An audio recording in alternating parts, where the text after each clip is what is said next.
Hi. It's good to see you all. It's very surprising looking out and seeing that Ellen is in the far back corner. Hi, Ellen.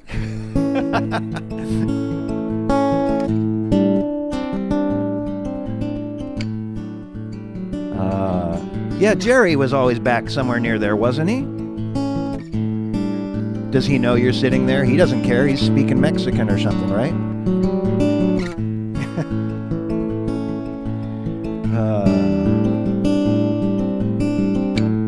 Yeah, it's good to see you all, and big props to Andrew for making it in from Nolans last night. Thank you for being here.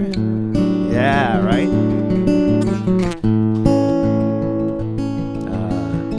Now, does Reverend Linda, does she review these after we're done and go, oh no? I think she might. Hi, Reverend Linda. That's right. Not if she's smart. Okay.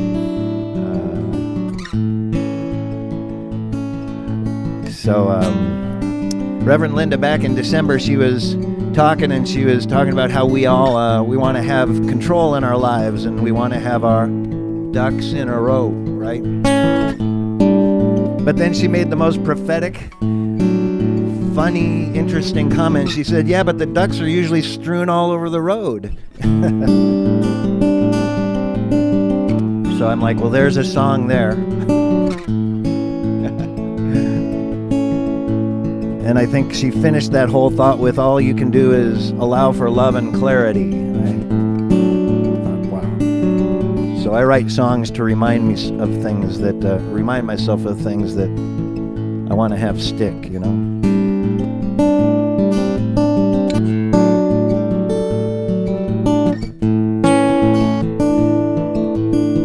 I've weathered storms in life throughout, tripped up, torn, and tossed about. Thought I'd gain some immunity, but those thunderclouds roll again. I can see them just because I've made it through a downpour or more than a few times. I feel so ill-prepared. Still, I make God laugh with the plans I share. Sometimes our ducks are in a row. All too often they're strewn all over the road. When darkness comes and you can't see your hand before your face, it's hard to learn the light will return, the dawn of some new day.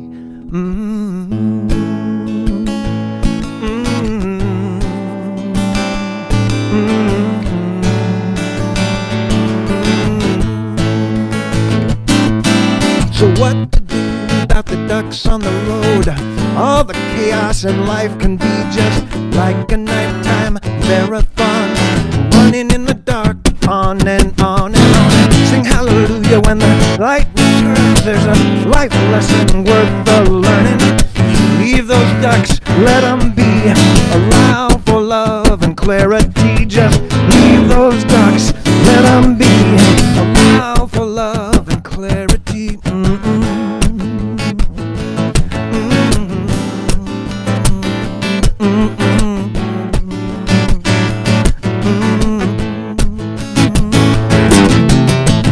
Sometimes our ducks are in a row. All too often they're strewn and no wondering all over the road. When darkness comes, you can't see your hand before your face. It's hard to tell, the light will return, the dawn of some new day. So what to do about the ducks on the road? All this chaos in life can be just like a nighttime marathon, running in the dark, on and on and on.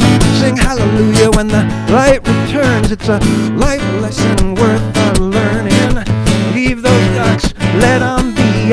Allow for love and clarity. Just leave those ducks, let them be. Allow for love and clarity. Allow for love and clarity. Allow for love. love and clarity. Allow for love and clarity. Allow for love and clarity. Allow for love and clarity. Allow for love. Thanks. Good morning. Thank you, Steve. Now I'm going to be thinking about duck soup all day. It's red. Push the button. Am I here? On the bottom. I guess I am here. And I was commenting to Steve that I'm going to be thinking of duck recipes all day now. Welcome. Good morning. And I am going to read to you something that we do every Sunday that sets the mood. We welcome you and greet you in warm and loving spirit, the spirit of unity, and in recognition of our unity, all people and communities of faith throughout the world. In unity, we bless and embrace people of every race, culture, lifestyle, and creed. We honor and celebrate many paths of God, the many names of God, and the many ways in which we experience God. As we affirm, there is only one presence, one power, one power active in your life and mine, God the good, omnipotent. And I want to go over that again, if you don't mind, with you. There is only one presence, one power active in your life and mine, God the good, omnipotent. And now we have the daily word, and the word for today is grace. We could all use more of that. Richard Dresden. Thank you, Heather.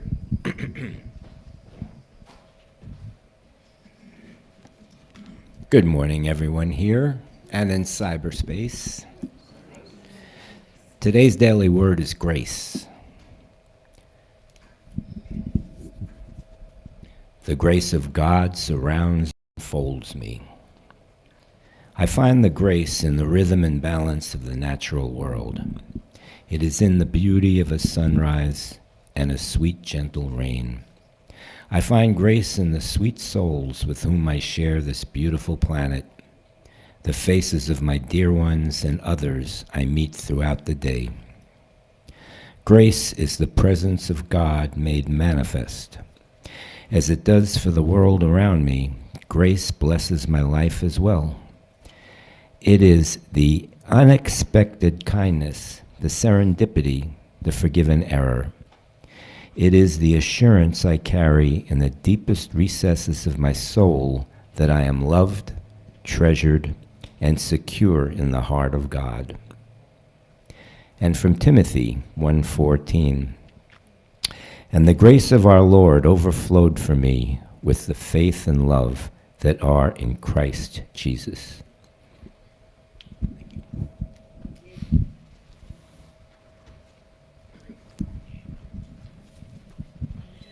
Thank you, Richard.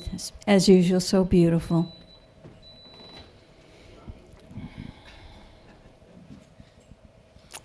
If this is your first Sunday with us, we welcome you. There is gift packets in the back that give you more information on unity. And there's also the daily word, which is something, just a reminder that it's fresh, it's here, it's $3. And if you're new, it's free. And those of you who are new, and I see some amazing new faces in here this morning. Do you think I can cover all of you? And you are? Yeah. Lori. Randy. And where are you from? Woodinville, well, welcome. That's lovely. And are you new too?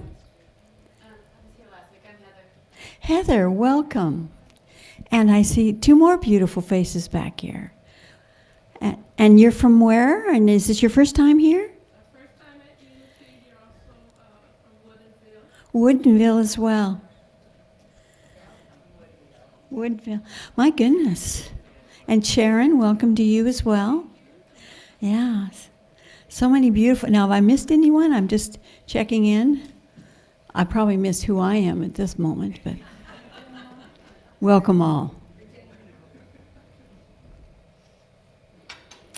And I also want to thank Annie for your presence and the gift you're going to be giving us soon. And Steve, always a gift. And thank you, Andrew. And the rest of the volunteers. And we're going to talk a little bit about that in a moment because first I'm going to address the prayer team and the work we do is a sacred process. It's something we just, it changes our world and our day when we devote our time to our community every day. And those prayers that are put in the prayer box back there or online at unitysv.org are prayed on for 30 days, and then they're sent on to Silent Unity where they're prayed on another 30 days. There is power in prayer. And in this moment, there's a very special person to us in this community who really needs your prayer and support. So first, I'd like to ask each of you to bring someone to mind that you love who needs your support. Just bring them into your heart and know that divine order is present. And that light is through us, around us, and operating for them and for you. And then take that love and that presence of love and think about our dear friend Richard Burstall.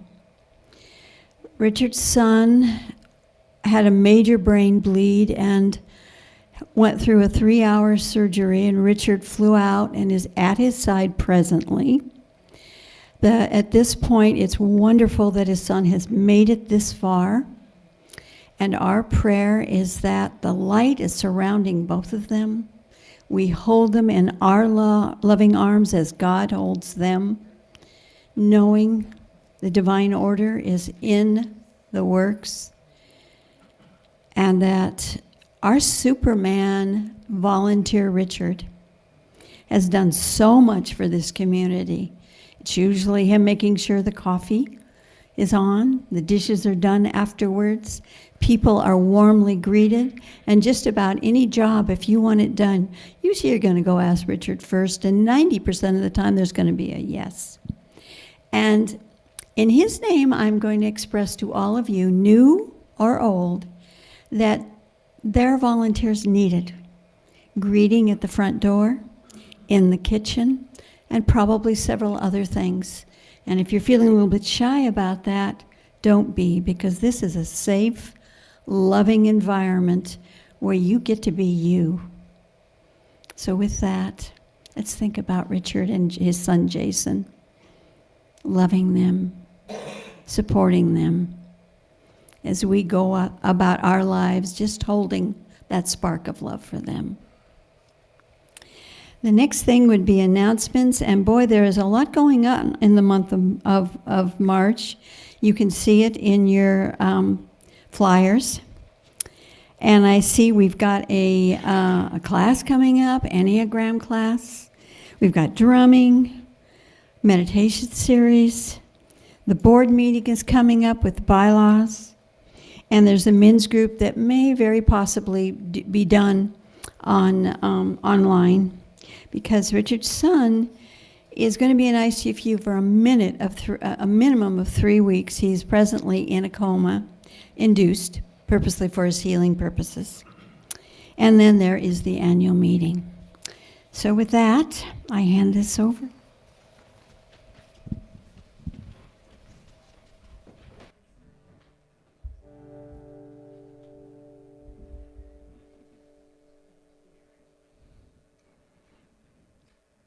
I had to switch the screen here so I don't sing about ducks again. So, I know, ducks are, yeah, more ducks. Well, my son was a duck, and I'm a dog, so that didn't work out well in the house. So.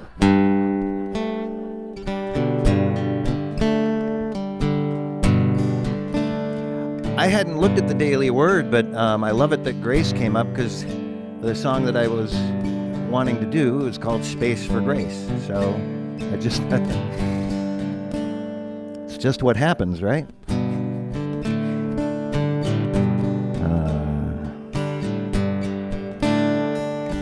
So feel free to sing along. There's a little bit of I'll sing along, a chant.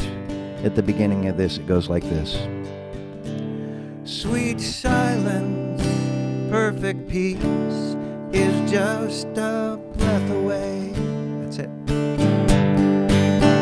Sweet silence, perfect peace is just a breath away. Sweet silence, perfect peace is just a breath away.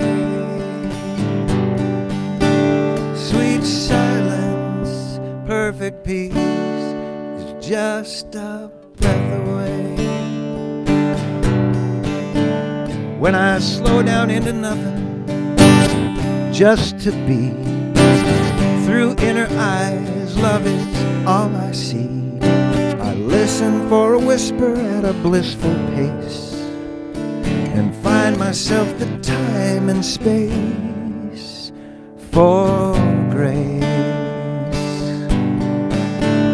When my eyelids slowly open to the wonder of each day, before my mouth can form the shape of any early words to say, from dreamland to the daylight there's a space between. I welcome to that hazy scene a space for grace.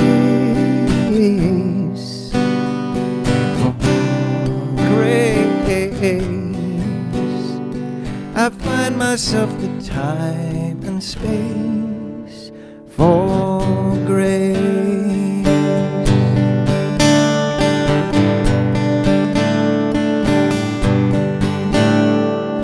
Days filled with distractions, hiding matters of the heart. A million-mile to-do list only love can. Through brightly colored life there's a hides inside, beneath the gray and rainy skies. But I see beautiful reminders when I care to look. When I turn off the TV, pull my nose out of my book, feel the presence and the memories of my dearest friends. There's a place where even broken hearts can mend. It's a space for grace. For grace. I find myself the time and space. Sweet silence, perfect peace, just a breath away. Sweet silence, perfect peace, it's just a breath away. Sweet silence, perfect peace, is just a breath away. Sweet silence, perfect peace, it's just a breath away. Sweet silence, perfect peace, it's just a breath away. Sweet silence, perfect peace, is just a breath away.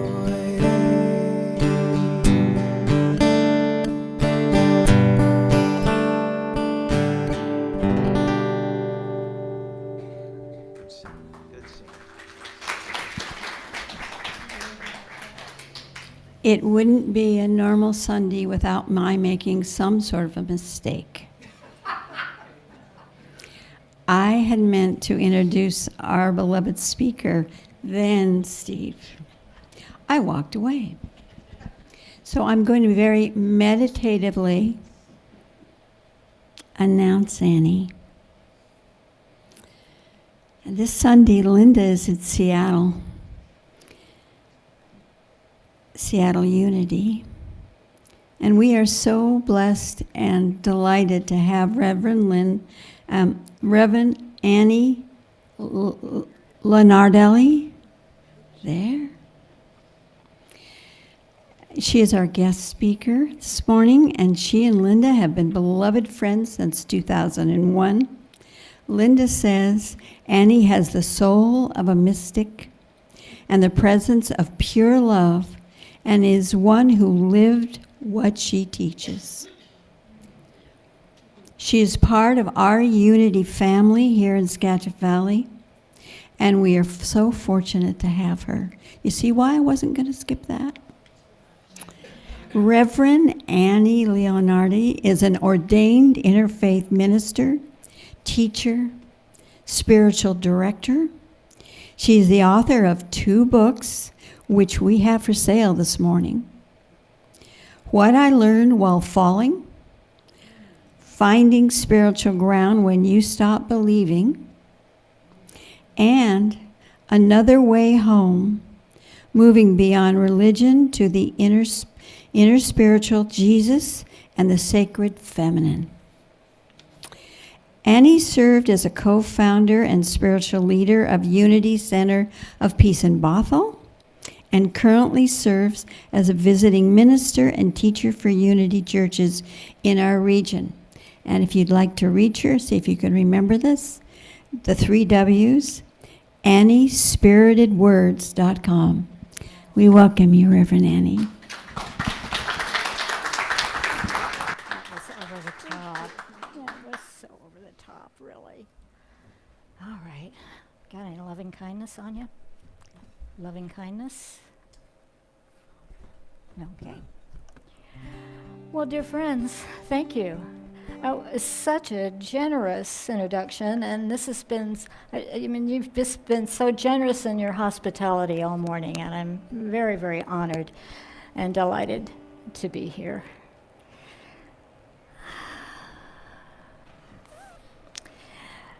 So you're warmly invited to share a few minutes of guided meditation together. And I would like to offer the loving kindness meditation from the Buddhist tradition. I know many of you are very familiar with it. You don't have to be a Buddhist to share in this meditation. I came to this practice for the first time about 25 years ago. I was reading a book by Sharon Salzberg called Heart as Wide as the World.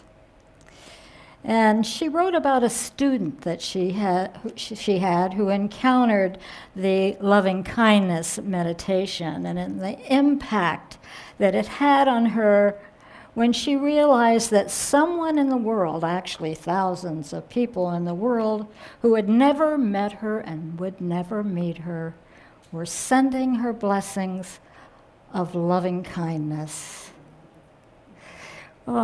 Taking their precious time to open their hearts to her simply because she existed. And the recognition of that gave her strength to go on. And when I heard that story, read that story, it changed me.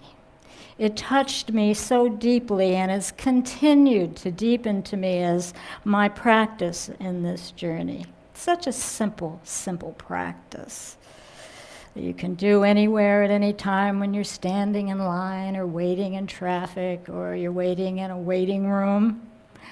My husband did this practice when he was in a recovery room from brain surgery, offering it to the world. And so, loving kindness blessing, also known as metta, or song of the heart. The exact words don't matter. They don't matter at all. The phrases can be simple, and we're going to use the most simple of phrases today, May I be safe, may I be happy, may I be healthy, and may I live with ease. There's no requirement for any kind of special feeling. Don't worry if you don't feel anything, because it's not about that. It's about recognizing our connection with one another and our intention to have this kind of effect that ripples out across the planet. You can use your own words as long as the intention is the same. Practice is just to stay with simple, simple phrases. So let us begin, knowing that right now we are joining with people all over the planet who are offering this blessing at the same time. And first, we always start with offering this blessing to ourselves. And just follow along, silently repeating these words as I speak them.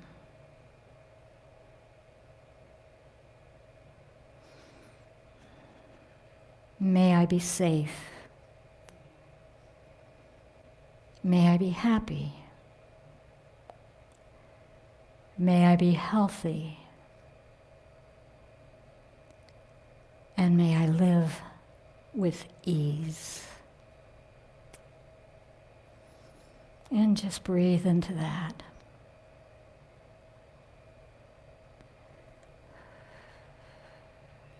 Just imagine yourself opening up to receiving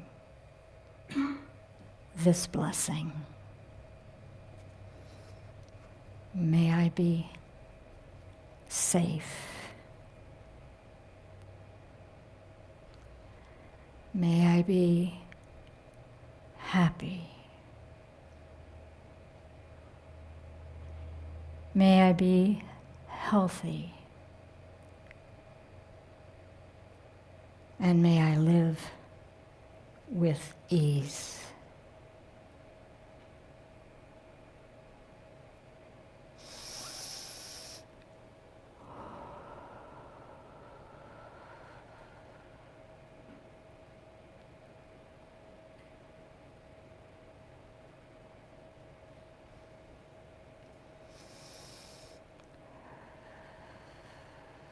And now bring to mind someone who has been a significant teacher in your life.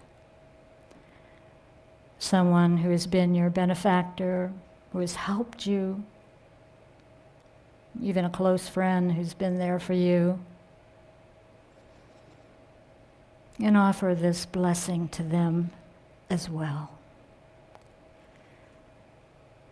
May you be safe. May you be happy.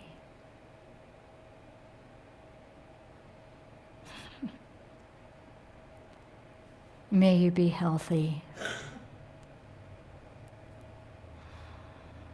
And may you live with ease.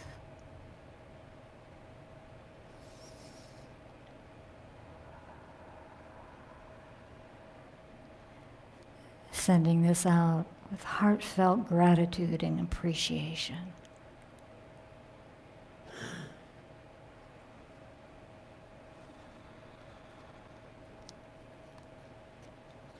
And now bring to mind a friend or a family member who is having a difficult time, and offer these phrases of loving kindness to them as well.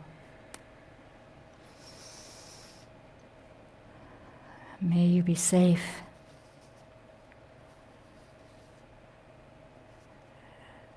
May you be happy. May you be healthy.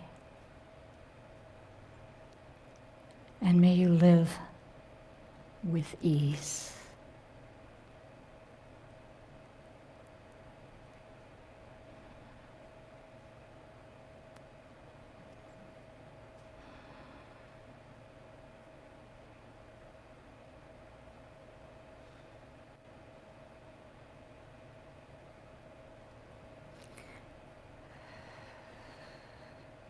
And bring into this circle of loving kindness all people everywhere,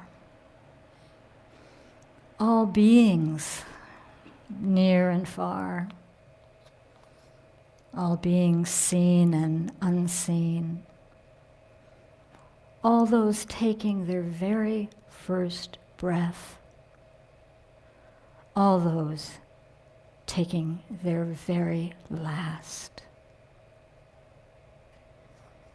May you be safe. May you be happy. May you be healthy. And may you live with ease.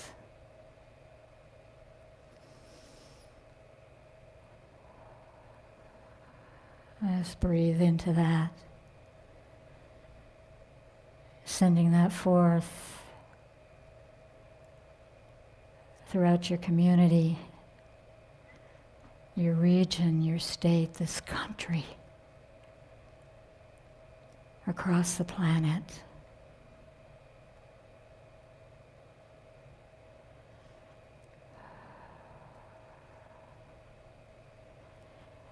May all beings be safe and protected, wise and compassionate, healthy and strong. May all beings be free from suffering and the root cause of all suffering. And may all live with ease.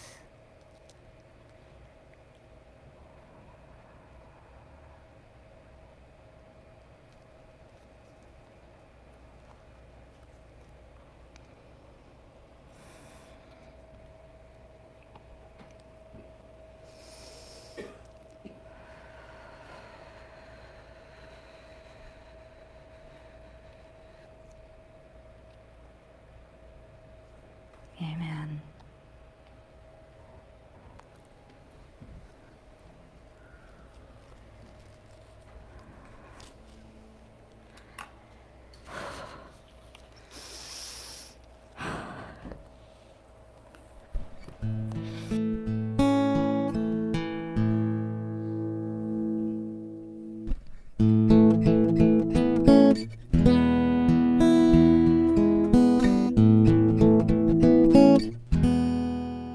We've battled way too long,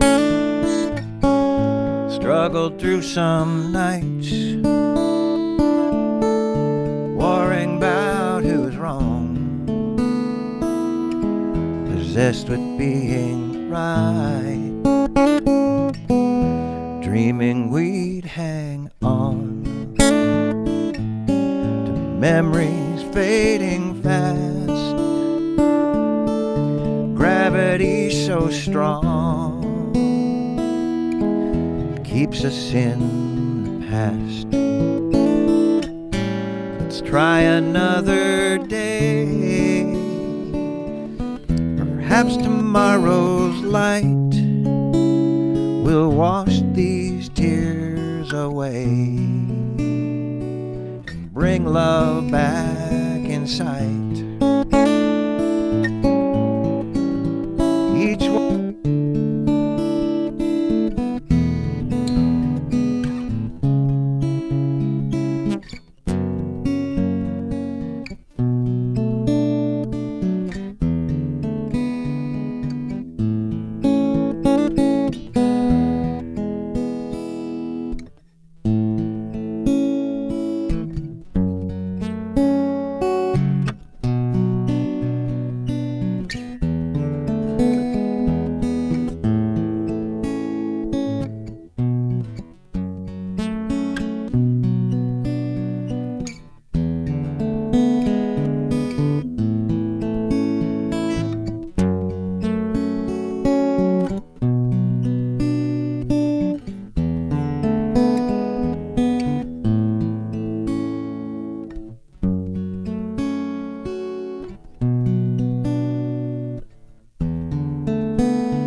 tomorrow's light will wash these tears away and bring love back in sight,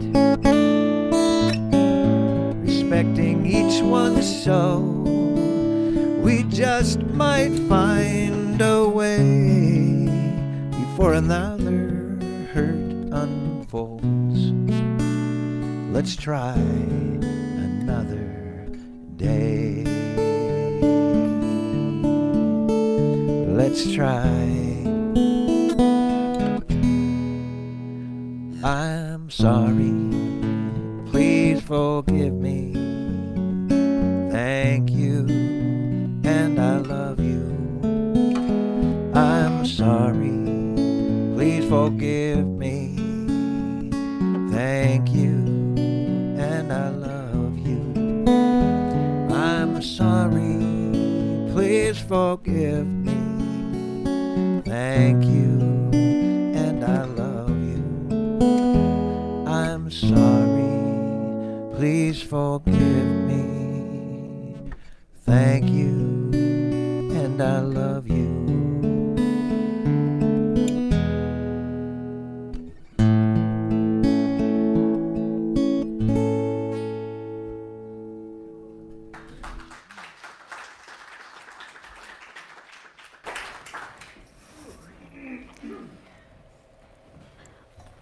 Ah, Stephen. I love you. I professed my love to Stephen this morning. I think I embarrassed him a little bit. But was that okay? All right. Thank you. I do love you. We go way back too. We do. Okay. Well, I don't know if any of you remember seeing this when you were children going to Sunday school, or even if you went to Sunday school. But there is this iconic picture of Jesus and the little children. Do you remember that? This very stately, elegant Jesus, very white, of course, and flowing, sort of very well, hair. Yeah. And he's with a group of children, and they're all very fair-skinned, too, and many of them are blonde, and they're well-dressed. The Sunday school crowd, that picture. Yeah. Very sentimental picture. Now, I think that today there are some more contemporary renderings of this classic picture with a more diverse collection of children and more authentic looking Jesus. And yet, besides this very sentimental and romanticized picture, there is an important teaching too. An important teaching not to be missed when, in words attributed to Jesus, he said that unless we become like little children, we will not enter the kingdom of heaven. And the kingdom of heaven, not as some heavenly realm, but the kingdom spread before us that we do not see. We do not see it because we are looking with preconceived notions and ideas, with expectations.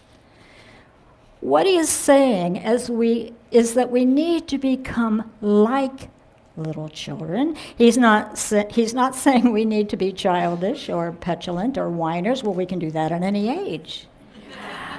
But he's saying we need to be childlike in order to see. We need to unlearn a lot of what we think we know. We have to come with an openness, an emptiness of ego. Sounds easy enough, right? He's pointing the way to approach spiritual understanding. He's telling us how to learn and how to come along on this journey of spirituality with a beginner's mind. Zen Buddhist Sunru Suzuki summarizes beginner's mind this way. In the beginner's mind, there are many possibilities. But in the expert's mind, there are only a few.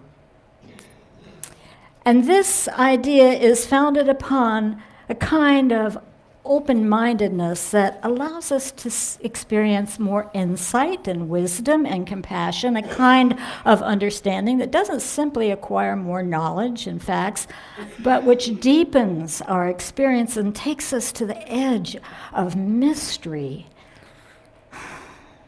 It humbles us and confuses us sometimes, and then infuses us and opens the door of our minds and hearts and floods our awareness and allows us to see the blessed kingdom of divine presence right here, right now, with us, within us. And beginner's mind is fueled by our natural capacity to be openly curious, childlike capacity to wonder, an innocence that blossoms into exploration, into discovery. And this is the kind of learning we want to bring to our spiritual explorations, and which serves us throughout all of our lives, really. It's the kind of learning that leads to transformation, not a quest for facts to fortify our position or knowledge as an acquisition to bolster the ego or dazzle and impress, not a desperate grasping to know something, but a kind of openness that's clear and uncluttered and humble. And so the pathway of learning begins with curiosity. Curiosity is this natural faculty that we're born with that beckons us to meet life at the very beginning of our earth journey. And then from there, it just naturally moves us and nudges us into exploration of what it's like to touch, and what it's like to move, and what it's like to wonder. And we forget, don't we? We forget this ability as we grow and see how much we are rewarded for just knowing the facts. In school, how we've been praised for remembering facts and information, and how we're shamed and blamed when we don't. And it's easy to become disenchanted and afraid of taking a risk of being a beginner. We become impatient with our learning, with learning anything new. We avoid the challenges. The ego just can't take it, can't take the risk of embracing that childlike state of curiosity in us as adults. Well, curiosity and knowing how it works is really the first step in awakening our beginner's mind and tapping into its learning potential. Curiosity is the faculty that supports us in our learning. And I think it might be even unique to the spiritual journey and differs, distinctive from the religious journey, because, you see, religion tends to give us the answers. Religious gives us answers and a sense of identity that it brings. And you can see the attraction to that. I mean, come on, wouldn't you want an answer every now and then? What is this all about? What's happening here, God? Right. But spirituality takes a breath and allows us to unclench our knowing. It's okay that we don't know. We can be open to learning and maybe even change our minds, understand something differently, consider other possibilities. A healthy spirituality allows and welcomes and cultivates curiosity. Curiosity is our ally, natural, it's innate. It leads us towards learning into a way that at times is joyful and pleasant, and the reward centers in our brains light up in anticipation of the gifts that exploration brings. We discover things about the world and how it works, how we work, with wide-eyed wonder. Curiosity, in its childlike state of beginner's mind, is our ally until it isn't. It can be a superpower, and it can leave us feeling anxious and powerless. And this is mostly the kind of curiosity that we have as adults. A kind of curiosity that leads to restlessness, a compulsion to keep checking the latest breaking news, a need to know, like a hungry ghost in endless seeking for information in a state of recycling restlessness. And this is the kind of curiosity that's on alert for the next text message that demands control of our attention, the headlines, the breaking news. I know it's not an issue that any of you have here. I recognize that, but perhaps you've been with someone who's like that. You're having a nice visit or a nice meal, and then a text comes in on their phone, and you can see how they try and resist it. Okay, I'm going to be real polite, right? I'm not going to check it. No. And you can see their anxiety level just going up and up. It's like an itch that just begs to be scratched. Feeling the need to check that incoming message.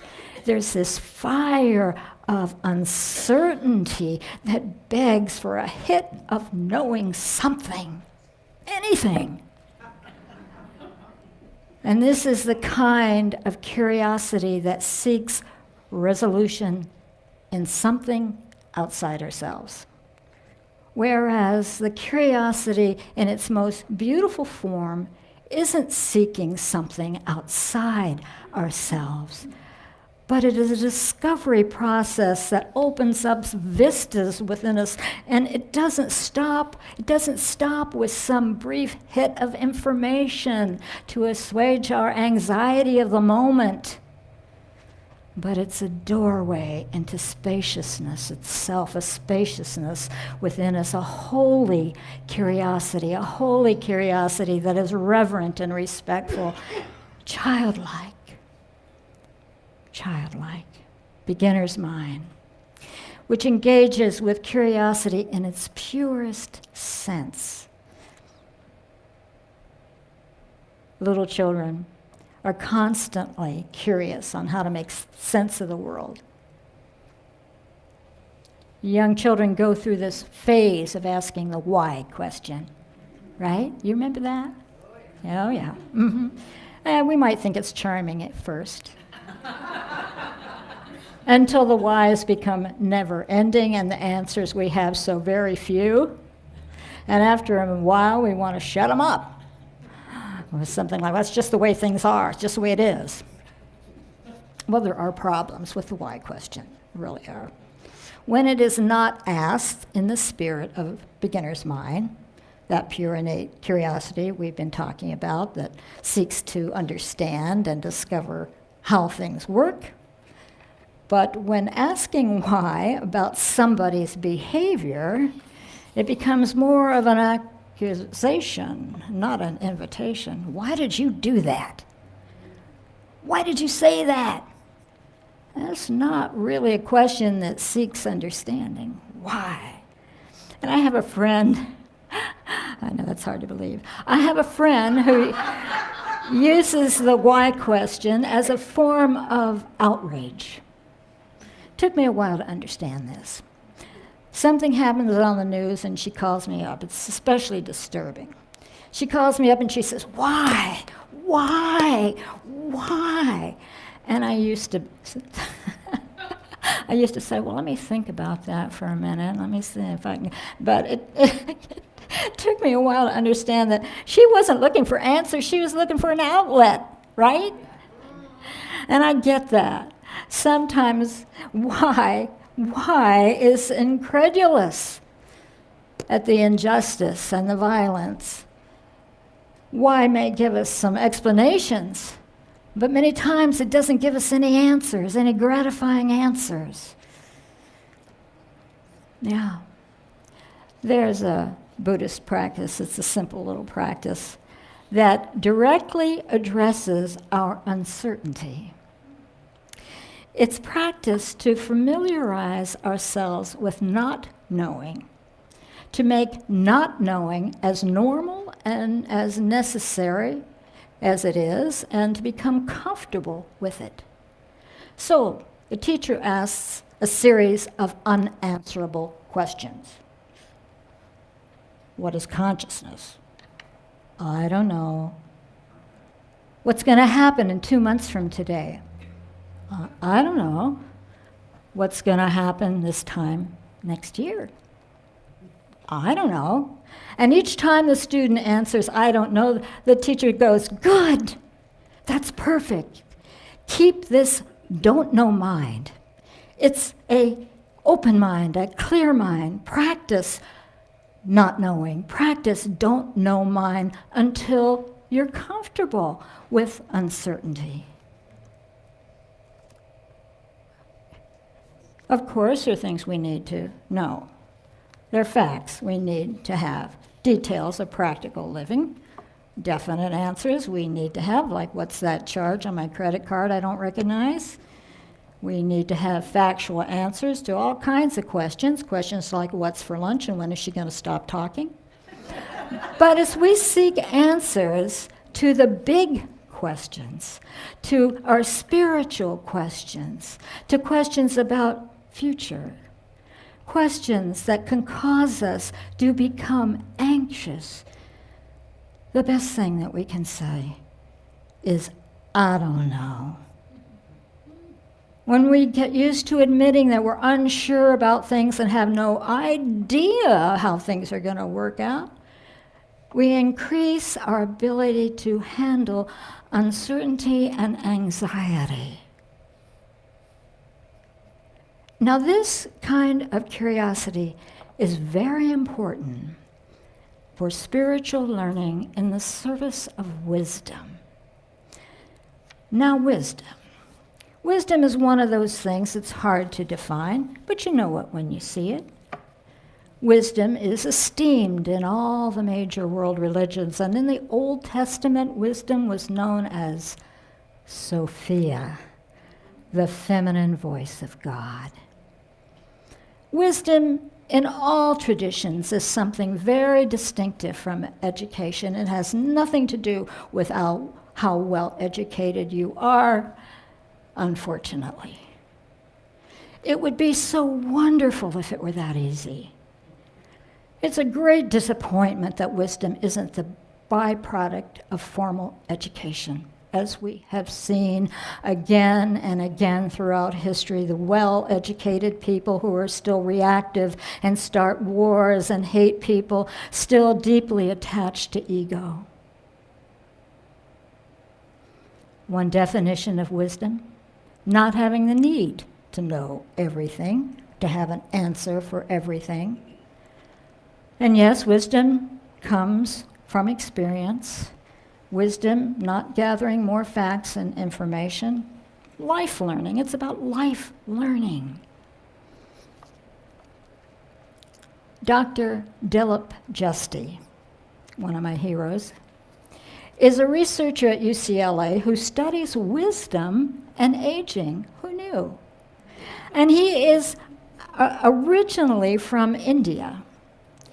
And his inspiration for studying wisdom came from his studies of the Bhagavad Gita, the Song of God, that ancient Hindu text. And Justi's research reinforces the idea that we have this innate capacity to become wiser as we age. Wisdom brings benefits as we age, and Justi's research presents a biological basis for this. We've been created in such a way that even as our physical health declines or changes, and we're not the same as we were when we were younger, we also become wiser as Mother Nature's compensation. an advantage for elders and what they can give to the community. But it all depends on what you do with your life experience, because not everybody who becomes an elder becomes wise. But he says we can have a better sense of that wisdom and what it is by recognizing its attributes. So see if you can identify with some of these in yourself, where you're doing okay and where you might need a little bit more work. For example, do you have enough body wisdom to say, I'm tired and I need some rest? Are you known for your common sense? We really value people who have common sense. Do you have a kind of insight, not self-obsessed, but mindful, able to gauge your motivations, your intentions? Are you able to regulate your emotions? Ooh, things got really quiet. Could you hear the energy just go down in this room? Oh my gosh. Okay. Are you grateful? Okay, now that's better. Energy came right up then. How often do you express your gratitude? Nice, nice, nice. Okay. How tolerant are you of diverse values? Oh gosh. Oof, down, it went down. I could feel it. Okay, so you can see where you might need to self-correct and take some responsibility for your actions. Is your spirituality an ongoing connection to something larger than yourself? Where are you with humility on a scale of 1 to 10? Sorry. Are you able to say, I'm sorry? Express regret. Make reparations. These are all things we can learn and develop through dedicated intention, through experience, and what we gain is priceless wisdom. Wise people seek counsel from others. They tend to collaborate. They weigh the consequences of their decisions and their actions and their words. They're willing to learn something new. So as we reflect on wisdom, we come to understand its benefit for all beings of all ages. And wisdom helps us have a deeper, more grounded spirituality as something that works for all. Wisdom is never for itself alone. Wisdom is never for itself alone. I'd like to close with a little story, if I may. Would that be all right? Well, thank you. It's kind of a strange little story, so stick with me, okay? It comes from the early 1200s.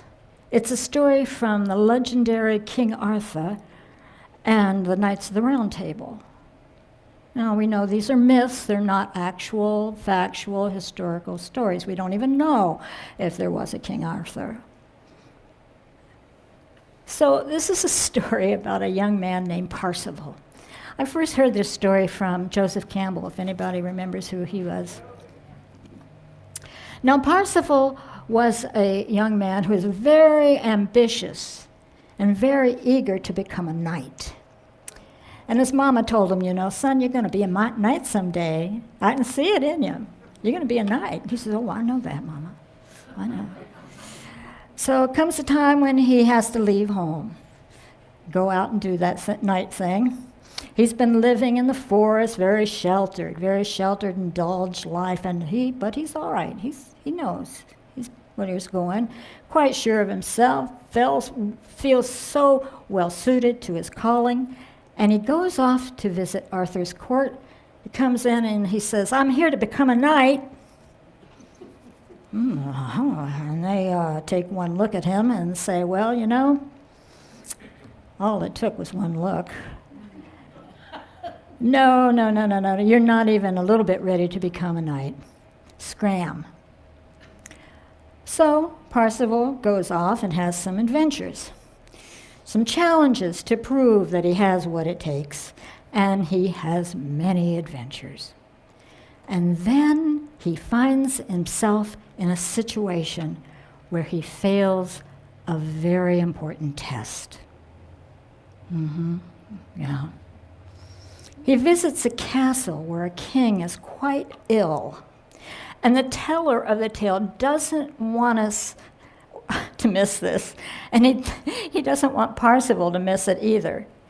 In one version, the king is brought in on a stretcher, parades him all around Parsifal, and the king is moaning and groaning, he's in such pain.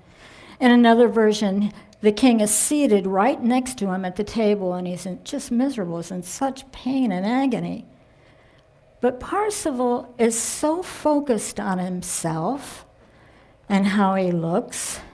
He's so focused on his own success, his self-importance. He's so self-conscious. And although he sees that happening, he's mostly concerned about how it would look if he asked a question that might appear nosy or foolish, so he doesn't inquire into the suffering of the king, who's quite ill. He fails to ask the one question that would reveal if Parsifal was truly interested and concerned with anyone other than himself. Parsifal ignores the king's distress, and at that moment, the party is over. Suddenly, Parsifal finds himself all alone in the castle. There's nobody there. Everyone's disappeared. The king's disappeared. Everything's gone. It's dark. It's cold. And he's cast out. His career is in ruins, and all the fair damsels are avoiding him like crazy. And he's mad, and he's angry, and he turns his anger against God. Who else? And says, I've done everything right. I've been devout and faithful. Why me? Goes off in defeat, wandering for years until, and this is the way with these kind of stories, until he meets an old hermit, a wise old hermit. And Parsifal shares with him what happens. And through the hermit's help, he comes to realize that he's been a little bit too self-absorbed, too ambitious, and he begins to have genuine regret, genuine remorse, and this is a turning point in his learning. The hermit says, youth may be foolish or even worse, and age may prove less than wise, but never despair of God. You're wiser now. You've admitted your failure, and you have some understanding of it. And so, having achieved this new life, go forth and make amends, and by doing so, God will never, ever, ever abandon you. So, Parsifal returns to the castle. He's gained some wisdom and insight. He's given another chance, and the scene replays out again and again, like one of those movies, I think, about that, right? And this time, the king appears again, wounded, in pain, and Parsifal is genuinely moved and greets him with humility, with heartfelt concern and compassion, and asks him, what ails you, king?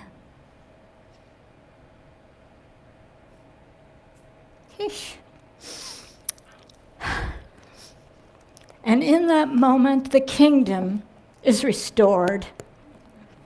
And the king is healed. And Parsifal, well, he's awarded knighthood, becomes the keeper of the Holy Grail. There's an art to asking the most beautiful questions. Questions from an uncluttered heart and a clear mind.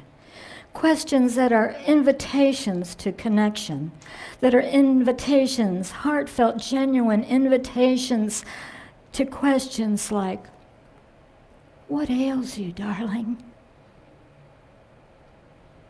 What happened to you?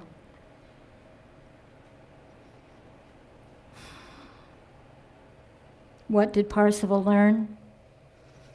He learned to look at the situation again with beginner's mind, to reflect, to engage with spirituality, and to see things more clearly.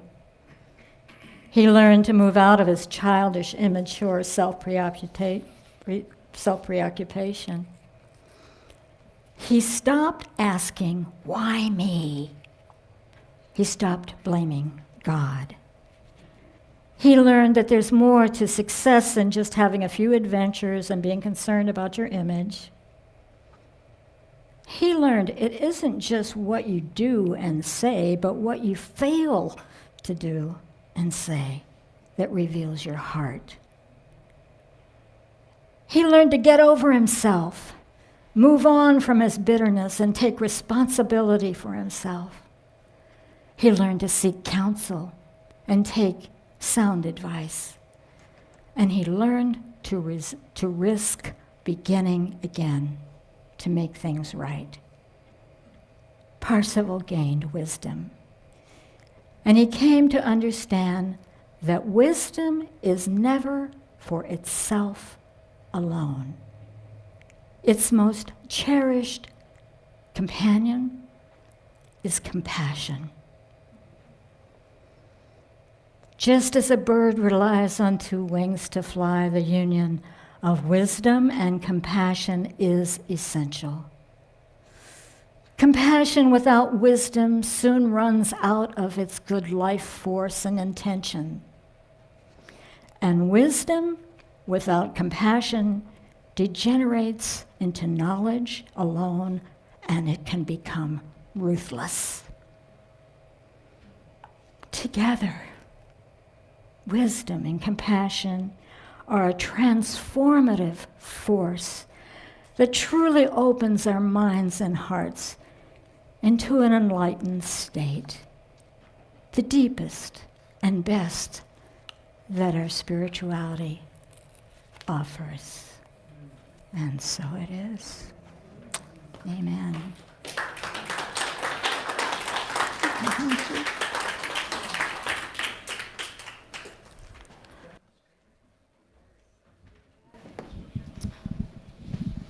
Thank you, Annie. Yeah. How may I serve?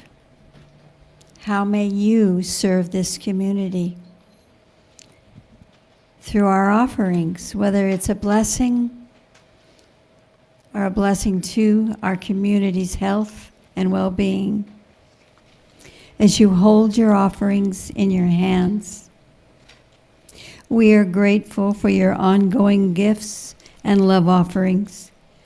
You can offer your gift here in the sanctuary or making donations to unitysv.org or by mail. We bless every single gift we receive with love and in the realization that as your gift, the ministry continues and thrives. What you have given returns and multiplies, pressed down and running over. As we say our blessing, I give joyfully and easily, for God is my source, and abundance is my nature. Let's do that again. I give joyfully and easily, for God is my source, and abundance is my nature. Thank you for your generosity.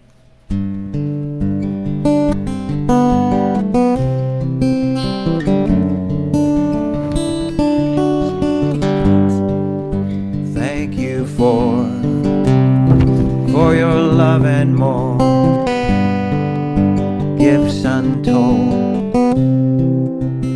shelter from the cold. When I'm feeling sad or lonely, you let me know I'm not the only one who's ever been here. Well, thank you for your gifts and more. That's what I thank you for. Thank you for. Thank you for. Thank you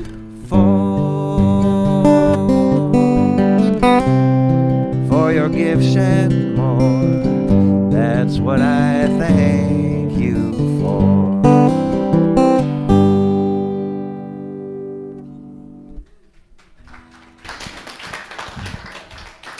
Thank you again, Annie. Oh, Thank you again, you. Steve. Thank you. And now it's time to bless the children.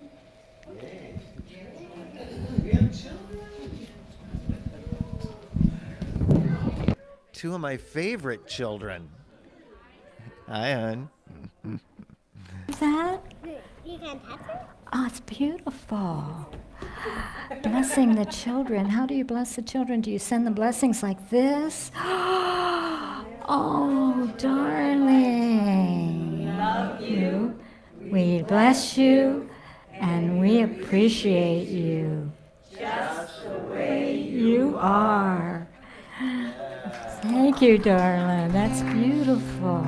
All right. Cleo, can people circle up? Is it time? It's the prayer of protection. Prayer of protection, Yes, okay. I'm just going to. There it is. is. Magic. And as we say together, The light of God surrounds us. The love of God enfolds us. The power of God protects us. And the presence of God watches over us. Wherever we are, God is, and all is well.